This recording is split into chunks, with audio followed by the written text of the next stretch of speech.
Что тебе нужно? Короче, бобер просил поздравить твою прелестную дочку с днем рождения.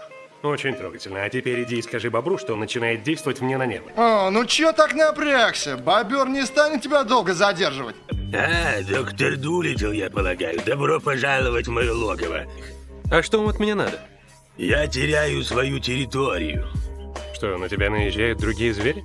Нет, люди собираются вырубить весь лес. Нам нужен ты, док. Ты один умеешь говорить на зверином языке. Не, без тебя нам не справиться. Не, я могу кого-то покусать, я переносчик бешенства, но это все. Я понимаю, что значит война человека с природой. Ты наш единственный шанс.